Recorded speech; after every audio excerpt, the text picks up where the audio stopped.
Okay, so here for number 19, the directions are to determine the accumulated amount after 10 years. So we want to find the final amount, so we're just using the regular formula. The final amount will be the initial amount, so she's investing $2,000 times 1 plus the rate is 7%, so 0.07, and she's going semi-annually, so n is 2. Again, n is 2, and the time is 10 years. And then minus a 1, divided by 0.07, divided by 2. So plugging and chugging. And we're just going to do that 0.07 divided by 2 first. So I've got 2,000 times, that gave me 0.035, so I'll have 1.035. 2 times 10 is 20, minus the 1. And again, 0.07 divided by 2 is 0.035. So I have 2,000 and 1.035 raised to the 20th is 1.989788863. But I want to subtract a 1, so if I take 1 away, I'll make that a 0. And divided by 0.035. So if I just punch that all in on the calculator, I get 2,000 times 0.989788863 divided by 0.035, and I get 56559.36. Let me check this, hopefully I match.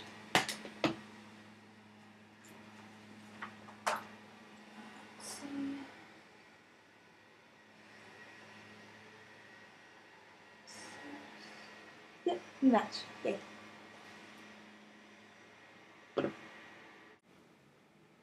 So for 21, they kind of spoil it in the question. They ask in a sinking fund, so you kind of know you're using that one. But you want to know how much should she invest now in order to get the $25,000 to buy her car in 5 years. So we want to know the present value she should invest right now in order to get a final value of $25,000, and then just plugging and chugging in the rest. It's 9%, so 0.09, and we're compounding monthly, so n is 12, divided by 1 plus 0.09 divided by 12, again n is 12, and she needs this in 5 years, minus the 1, and there's our setup. Plug and chug this in. So we do the 0.09 divided by 12 first, so I get 25,000 times 0.0075, and so that means that this part here should be 1.0075. 12 times 5 is 60, minus the 1. If I do the top, I get 25,000 times 0.0075 is 187.5. The bottom, if I do 1.0075 raised to the 60, I get 1.56568127. But remember, I want to subtract a 1, so I'm going to make this 0 point all that. Crank that out, 187.5 divided by 0.565681027, and I get 331.46. Just check that. It's kind of a rhythm now. So we got 21 is, yep, we're matching. Yay. Alright, last one. We want to be a millionaire, so we need to know how much money we want to invest right now in order to get $1 million in the future. So how much do we have to sink in now to get $1 million in our future? we're using the sinking fund formula.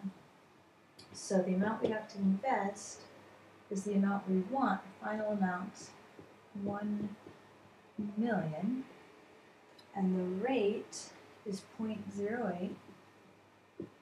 And we're compounding quarterly, so n is 4, divided by 1 plus 0.08 divided by 4. Again, n is 4, and we need to do this in 20 years, and minus a 1. So, cranking that out, starting with the 0.08 divided by 4, we get 0.02.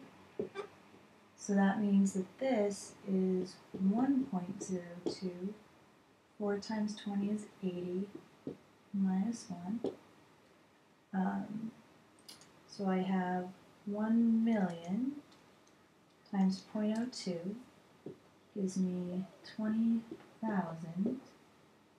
And on the bottom, 1.02 raised to the 80th power is 4.875439156. But I'm going to subtract a 1, so that'll make that a 3. And so if I do 20,000 divided by 3.875439156, I get 5160.71. So let me check that.